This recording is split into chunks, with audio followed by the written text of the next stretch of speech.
Hello guys, మీలో cricketer అవ్వాలి అనుకునే వాళ్ళకి ఇది ఒక గోల్డెన్ ఆపర్చునిటీ అని చెప్పాలా.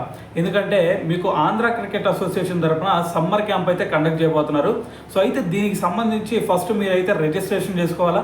ఆ రిజిస్ట్రేషన్ కంప్లీట్ అయిన తర్వాత మీకు సెలక్షన్స్ కండక్ట్ చేస్తారు. సో ఈ సెలక్షన్స్ వచ్చేసరికి 19th నుంచి అయితే స్టార్ట్ అవుతాయి అనమాట.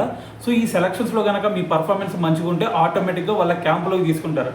సో వాళ్ళ క్యాంపులోకి తీసుకున్న తర్వాత మీకు కొంచెం ట్రైన్అప్ చేసి మిమ్మల్ని దాని తర్వాత మీరు డిస్ట్రిక్ట్ క్రికెట్ అసోసియేషన్ తరఫున రిప్రజెంట్ చేయడానికి కూడా వాళ్ళైతే హెల్ప్ చేస్తారు. అయితే సేమ్ సినారో లాస్ట్ ఇయర్ చూసుకుంటే హైదరాబాద్ క్రికెట్ అసోసియేషన్ వాళ్ళు కూడా సో ఇటువంటి సమ్మర్ క్యాంప్ని కండక్ట్ చేశారు. అయితే ఆ సమ్మర్ క్యాంప్లో కనుక మీరు చూసుకుంటే మొత్తం ఒక 4-5 వెన్యూస్ ఇచ్చారు వాళ్ళు. ఆ 4-5 వెన్యూస్లో ఎవరైతే మంచి పర్ఫార్మెన్స్ ఇస్తారో సో వాళ్ళని లీగ్స్కి రిప్రజెంట్ చేసే విధంగా కూడా వాళ్ళకి హెల్ప్ చేశారు. అయితే మరి ఇప్పుడు ఈ ఆంధ్ర క్రికెట్ అసోసియేషన్ తరఫున మీకు చూసుకుంటే రిజిస్ట్రేషన్ వచ్చేసరికి మీరు 14th నుంచి అయితే అంటే April 14th నుంచి మీకు రిజిస్ట్రేషన్స్ అయితే ఓపెన్ అవుతాయి. సో డైరెక్ట్గా మీరు రిజిస్ట్రేషన్ అయితే చేసుకోండి. మరి ఈ రిజిస్ట్రేషన్స్ ఎక్కడ చేసుకోవాలి భయ్యా అంటే మీకు మున్సిపల్ స్టేడియం ఉంది కదా. సో వైజాగ్లో ఉన్న మున్సిపల్ స్టేడియంలో వీడీసీ అంటే వైజాగ్ డిస్ట్రిక్ట్ క్రికెట్ అసోసియేషన్ కార్యాలయం ఉండిద్ది. సో దాంట్లోకి వెళ్ళి అయితే మీరు డైరెక్ట్గా ఈ రిజిస్ట్రేషన్ అయితే చేసుకోండి.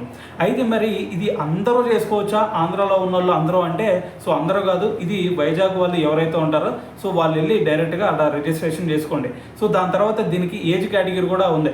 సో ఏజ్ కేటగిరీ వచ్చేసరికి అండర్ 10, అండర్ 12, అండర్ 14 అలాగే అండర్ 16. సో ఈ ఏజ్ కేటగిరీస్ ఎవరైతే ఉంటారో సో వాళ్ళైతే డైరెక్ట్గా వెళ్ళేసి రిజిస్ట్రేషన్ చేసుకోండి. సో అక్కడ కనుక దాని తర్వాత సెలక్షన్స్ జరుగుతాయి రిజిస్ట్రేషన్ అయిపోగానే. సో మరి సెలక్షన్స్ వచ్చేసరికి 19th అలాగే 20th వచ్చేసరికి అండర్ 10 వాళ్ళకి, దాని తర్వాత నెక్స్ట్ 2 days వచ్చేసరికి అండర్ 12 వాళ్ళకి, దాని తర్వాత నెక్స్ట్ 2 days వచ్చేసరికి 14, దాని తర్వాత 2 days వచ్చేసరికి అండర్ 16. సో ఈ విధంగా మొత్తం 8 days అయితే మీకు సెలక్షన్స్ అయితే జరుగుతాయి అనమాట.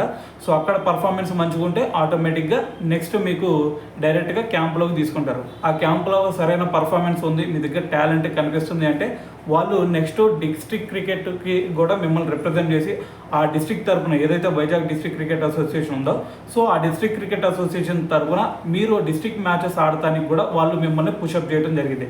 సో ఇది మాత్రం గుర్తుపెట్టుకోండి, అండర్ 10, అండర్ 12, అండర్ 14 ఈ ఏజ్ ఏదైతే ఉందో ఆ ఏజ్లో కనుక మీ నేమ్ కనుక బయటకు వినిపించిందంటే డిస్ట్రిక్ట్ క్రికెట్ అసోసియేషన్ తరఫున ఖచ్చితంగా మీకు ఎటువంటి స్ట్రగుల్స్ లేకుండా ఈజీగా మీరు క్రికెటర్ అవడానికి ఛాన్సెస్ ఎక్కువ ఉంటాయి. సో ఇది మాత్రం ఈ ఛాన్స్ మాత్రం మీరు మంచిగా యూజ్ చేసుకోండి.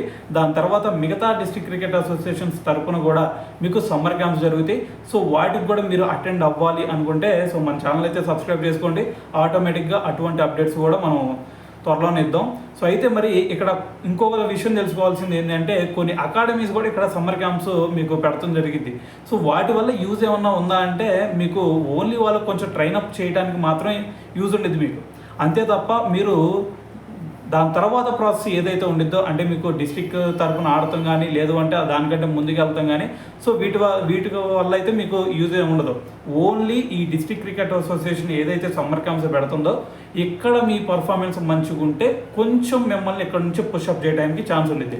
అంతేగాని మనీ పే చేసి వేరే చోట ఎక్కడా కూడా మీరు సమ్మర్ క్యాంపులకి అటెండ్ అవ్వద్దు అని అయితే నేను చెప్తాను. సో అయితే ఏదైనా సరే మరి మీలో ఎవరైనా సరే క్రికెటర్ అవ్వాలి అనుకునే వాళ్ళు ఉంటే సో మరి ఇంకా మీ ఫ్రెండ్స్ ఎవరైనా ఉంటే ఈ వీడియోని అయితే వాళ్ళకి షేర్ చేయండి.